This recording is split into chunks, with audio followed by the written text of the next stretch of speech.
Salut à tous, ça fait un petit moment qu'on ne s'est pas vu, j'espère que du coup vous avez pu profiter de l'été pour souffler après cette année qui, on va pas se mentir, était quand même vachement compliquée.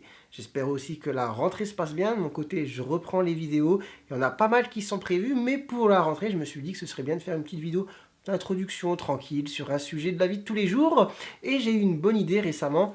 Comment? En mettant tout simplement sur un autre réseau social. Je suis parti sur TikTok, je pense que vous connaissez tous.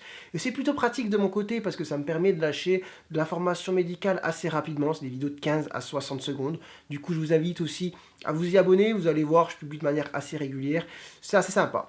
Cependant, quand même, mais les réactions sont parfois étonnantes. La dernière fois, je balance une vidéo dans laquelle, tout simplement et naïvement, j'explique ce que je fais après une journée de consultation. Quelles sont les tâches qui me restent à faire en tant que médecin après que j'ai fini de voir tous les patients. Et là, surprise, que vois-je arriver dans les commentaires? La majorité, une bonne moitié en tout cas, de personnes qui disent bah, la seule chose qui lui reste à faire, c'est de compter ses sous, de regarder l'argent, de toute façon, il n'y a que ça qui les intéresse. Donc, wow, je suis assez étonné, sachant que voilà, la vidéo c'était une vidéo à but informatif, juste expliquer. Je trouvais ça intéressant de voir un petit peu les backstage, quelles sont les tâches qui restent à faire après avoir vu les patients. D'autres réactions débarquent qui m'étonnent un petit peu. Les gens qui disent aujourd'hui, oui, les médecins ne sont plus motivés, plus impliqués, ils travaillent sur des horaires de bureau, ils ne travaillent plus le week-end, à 18 h, ils ferment le cabinet. Bon, ok, bah ça j'y reviens juste après. Autre commentaire, je pense que je vais vous mettre un screen, là j'ai pas mon portable sur moi, mais de mémoire, ça disait, on va pas les plaindre, une journée assis tranquillement dans un fauteuil pour à la fin toucher 10 à 15 000 euros par mois, franchement, y a pas de quoi, y a pas de quoi râler. Ok, bon, déjà, le commentaire, il n'y a rien qui va dedans. Et en plus de ça, la vidéo, comme je le dis, c'était pas pour râler. Hein, c'était pas du tout le but, c'était juste, j'expliquais, voilà, bah écoutez, moi, en tout cas, ça m'aurait intéressé en tant qu'enfant, adolescent, de voir un petit peu quelles étaient les différentes tâches du médecin, hors champ médical pur. Et du coup, j'avais expliqué un petit peu ce que je faisais quand la journée se terminait. Je pensais naïvement que bah, ce serait plutôt bien reçu. Et finalement, voilà le genre de commentaire qui débarque. Du coup, un, assez surpris, et deux, bah, assez triste aussi. Je me dis, mince, les gens, voilà ce qu'ils pensent finalement de leur médecin généraliste, que un, à la fois, il pense qu'à la thune, que deux, il n'est pas motivé, pas impliqué dans son travail, que tout ce qui compte, c'est de rentrer chez lui à la maison, et trois, c'est un travail très confortable, assis tranquillement dans une chaise de bureau, pour à la fin gagner des sommes astronomiques. Je fais, waouh, c'est chaud quand même. Alors je vais essayer de répondre aux différents grands groupes de commentaires qui ont débarqué sur cette vidéo. Je vais commencer peut-être par la personne qui dit que c'est un travail tranquille assis dans une chaise de bureau pour à la fin gagner une somme astronomique. Bon, il faut savoir que ce que je vais dire là, c'est pas pour me plaindre, c'est juste pour un petit peu répondre, décortiquer, démounquer un petit peu ce qui a été dit, parce que voilà, médecin, c'est un minimum difficile, hein, sans vouloir me plaindre, allez. En tout cas, en tant que médecin généraliste, sur une journée, je vois pas trois quatre personnes. Chacun son activité. En moyenne, moi, quand je fais une bonne journée, je fais 30 consultations. À la fois au cabinet et à la fois en visite à domicile. Donc des visites à domicile, on se déplace, on va chez les personnes. En consultation, les gens s'enchaînent avec leurs motifs qui sont différents les uns des autres. Il faut rester tout le temps vigilant, concentré aux différentes demandes. Ça va commencer par exemple avec le petit qui a à peine 8 jours, qui sort de maternité, qui va faire sa première consultation chez le médecin. Il faut faire le point avec la maman, faire un check-up. Et ensuite, bam, direct, après cette consultation quand même sur laquelle il faut être bien concentré, on passe à la personne de 75, 80 ans qui a pas mal de soucis de santé, d'accord, un bon dossier, des traitements pour la tension, le diabète, il faut faire le point sur ces différents examens, les différents comptes rendus de différents spécialistes, réajuster certains traitements, répondre à certaines demandes. À côté de ça, bim, on enchaîne, personne suivante, une personne qui va pas très bien, qui est en dépression en ce moment, voilà, qui a besoin de parler. Arriver devant nous, elle se met un peu à pleurer, c'est compliqué, il faut être là, il faut être à l'écoute, il faut discuter, il faut prendre le temps. Mais bim, ça se termine, on enchaîne ensuite avec un patient qui a un problème aigu, bloqué du dos, ou alors en ce moment, vous voyez, c'est le Covid, hein, donc ça prend le temps de s'occuper d'une personne, d'essayer de la rassurer, etc. Surtout quand elle a pas mal de soucis. Et puis à côté de ça, il y a les visites à domicile, il faut prendre le temps, il faut prendre la voiture, il faut aller chez les gens, on arrive dans un milieu où c'est pas forcément adapté pour faire de la médecine, mais il faut faire quand même ce qu'on peut, d'accord? Et toujours en étant concentré, vigilant. en ayant le souci de faire les bonnes choses, en se disant mince, est-ce que je prends la bonne décision? Après je repars, je laisse cette personne, elle n'est pas dans un très bon état, est-ce que j'aurais dû appeler le SAMU, est-ce que j'aurais dû l'envoyer à l'hôpital, est-ce que je fais bien de temporiser, est-ce que j'ai bien fait faire ce genre d'examen? Après avoir toujours cette personne en tête, hein, comme d'autres personnes du cabinet, en se disant bon bah écoutez, il faut que je regarde un petit peu les bilans, que je reste vigilant toute la journée. Mince, cette personne, elle a un potassium en dessous de la norme ou un peu trop au-dessus, il faut que j'appelle, que je lui dise de prendre telle gélule et que de faire un contrôle assez rapidement. Donc voilà, à côté de ça, gérer toutes les demandes qui sont faites par téléphone, essayer de prendre des gens en urgence quand vraiment ça ne peut pas attendre. Donc voilà, la journée, elle est quand même assez intense et c'est pas être assis dans une chaise de bureau tout confortable.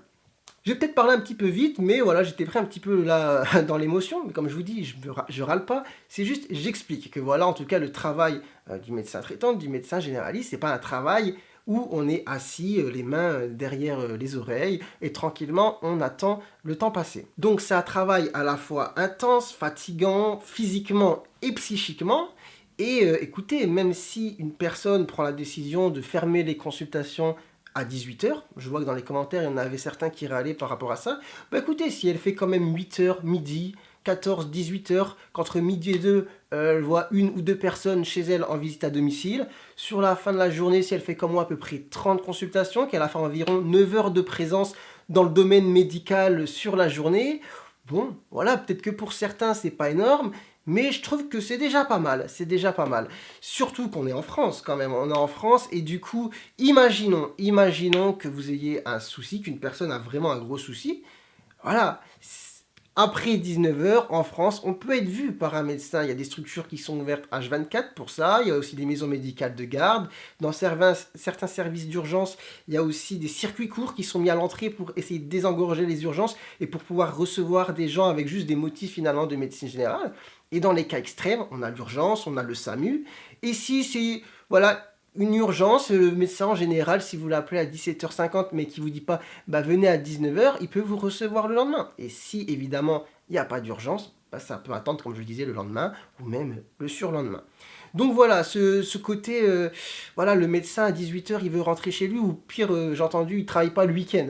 Ah bah mince, il ne travaille pas le week-end, hein. C'est vrai que c'est dommage, mais écoutez, en tout cas en France, il y a un service de permanence des soins, les gardes, hein, comme je disais, je parlais des maisons médicales de garde ou les urgences ou les autres structures, qui peuvent accueillir aussi des gens pour des motifs médicaux le week-end. Et donc moi je trouve que quelqu'un qui travaille du lundi au vendredi, qui fait entre 8h et 9h de travail par jour, dans un milieu dans lequel il est au contact des gens toute la journée, sur la fin de la semaine, il a fait quoi? Il a fait, je dis un chiffre, si on fait 30 x 5, il a vu 150 personnes au minimum à peu près. Ça dépend évidemment, chacun son activité. Ben voilà, il faut aussi se remettre en question quand on fait ce genre de commentaires. Je suis en train de critiquer quelqu'un qui s'est occupé d'environ 150 personnes sur la semaine. Euh, Est-ce que ma critique est bien placée? D'accord? Enfin bref, je m'agace un petit peu, mais bon, j'essaye de rester serein, mais c'est vrai que c'est difficilement acceptable ce genre de propos, surtout quand on sait l'intensité, la difficulté du travail, de dire non. Aujourd'hui, je trouve que c'est de l'ordre du manque de motivation et d'investissement de voir un médecin qui, en plus, a une famille, décide de rentrer chez lui avant 22h. C'est quand même abusé. Ensuite, qu'ai-je vu comme commentaire? D'ailleurs, ça me fait rire parce que c'est des commentaires qui déboulent sous une vidéo dans laquelle j'expliquais juste ce que je faisais en fin de journée. Donc, je sais pas comment ça atterrit ici. Mais voilà, des commentaires du style le médecin généraliste ne sert à rien. Franchement, est-ce que là, je dois revenir sur tout ce que j'ai énoncé tout à l'heure, sachant que c'était évidemment en plus un échantillon, je ne peux pas être représentatif de tout ce qu'on fait sur une petite vidéo. Mais franchement, vu le nombre de personnes qu'on voit sur une semaine, vu le nombre de motifs qui sont gérés entre les personnes qui sont vues en consultation, les personnes qui sont vues à domicile, les personnes qui viennent de naître, celles qui sont en fin de vie, ceux qui ont des maladies chroniques, ceux qui ont de très lourds problèmes de santé, ceux qui ont parfois juste des problèmes aigus, entre les urgences, les non-urgences. Voilà, je pense pas, franchement, c'est mon avis, vous me direz ce que vous en pensez en commentaire, que le médecin généraliste ne sert à rien. Pour revenir maintenant sur la question de l'argent qui était quand même évoquée dans la moitié des commentaires, qui disait que ce qui intéressait le plus le médecin, c'était voilà, gagner de la thune. En fin de journée, ce qui l'intéressait le plus, c'était compter un petit peu ce qu'il avait amassé. Clairement non, mais juste pour revenir sur cette question, quand je lis certains commentaires, j'ai l'impression qu'en fait, pour certains, le médecin n'est pas censé gagner de l'argent. Parce que justement, il est médecin, parce qu'il fait de la médecine, il s'occupe des gens, c'est censé être bénévole. En fait, non. Le médecin, comme n'importe quel individu, ne vit pas d'amour et d'eau fraîche, hein. Il a besoin, comme n'importe quelle personne, de gagner sa vie. Après, même si ça ne plaît pas à certains, en France en tout cas, c'est comme ça que ça se passe, les revenus sont fonction de différents critères, à la fois le niveau d'études, le niveau de qualification, l'expérience, le temps de travail et encore d'autres éléments mélangés qui nous font à la fin à peu près une fourchette de salaire pour les différentes personnes qui travaillent en France. Après, évidemment, il y a des exceptions, d'accord, il y a aussi des injustices, mais en gros, en général, ça marche comme ça. Et après, du coup, pour répondre à la question, est-ce que le médecin compte son argent en fin de journée? Oui, bah oui, c'est normal, mais en même temps, s'il est libéral, qu'il a son propre cabinet, c'est comme votre coiffeur, votre boucher, votre boulanger, ou n'importe quelle profession libérale, il faut tenir une comptabilité, d'accord, hein, il y a des charges financières, etc. Il y a aussi des déclarations à faire, et la comptabilité, ça se fait au jour le jour, il faut gérer, faire en sorte qu'il n'y ait pas d'erreur, et c'est normal que quelqu'un qui travaille à son propre compte, à la fin de la journée, fasse sa compta. Voilà, je fais les choses peut-être un petit peu naïvement, mais je vous dis sincèrement, en tout cas, quand je m'occupe des gens, des patients, quand je suis en journée de consultation, quand je fais mes visites, le but, c'est de bien prendre en charge les patients, d'accord? De ne pas faire de conneries, de pas faire de bêtises, de faire au mieux pour répondre à leurs questions, à leurs attentes, et c'est ce que font quasiment tous les médecins. Après, évidemment, il y aura peut-être des exceptions, mais ça, peu importe le métier, peu importe la profession, hein, d'accord? Donc vraiment, le but, en tout cas, voilà, que vous soyez médecin, chirurgien, quand quelqu'un est allongé sur la table de bloc opératoire ou que quelqu'un est en face, justement, de votre bureau, quand quelqu'un est sur une table et que vous lui faites une échographie, le but premier, c'est de prendre en charge cette personne, d'avoir la bonne prise en charge, de répondre justement aux questions, aux interrogations, d'essayer de comprendre ce qui est en train de passer, de proposer justement un traitement, une prise en charge. Et après, de tout ça découle évidemment de l'argent, c'est le métier de la personne. Mais bon, le but premier, c'est de soigner les gens. Donc peut-être que vous ne me prendrez pas au sérieux en disant ça, mais je suis sincère avec vous. Enfin bref, j'arrête de parler. C'était peut-être un petit peu tendu, hein, d'ailleurs, pour une vidéo de rentrée, mais franchement, ça me tenait à cœur quand même de répondre à ces différents commentaires qui m'ont quand même surpris et attristé. Je me suis dit, dans la période dans laquelle on est en train de vivre, là, avec le Covid, tout ça, ça fait un an et demi, on parle des soignants, de l'investissement des gens dans le métier. Là, je fais une vidéo, juste je raconte, voilà, le soir, écoutez, vous savez que je fais ça, je fais ci, je fais ça. Et les gens débarquent, non, tu penses qu'à la thune. Bon, c'est quand même fatigant, tu vois. Donc enfin bref, n'hésitez pas à mettre vos réactions en commentaire, parce que d'ailleurs sur les réseaux sociaux, ce qui est très marrant, c'est que les réactions sont très différentes en fonction de si on est sur Twitter, Instagram, TikTok, YouTube. Donc je suis curieux de voir un petit peu ce que vous pensez par rapport à ça. Donc j'attends vos réactions. Sur ce, je vous dis à très bientôt, bonne journée, ciao ciao.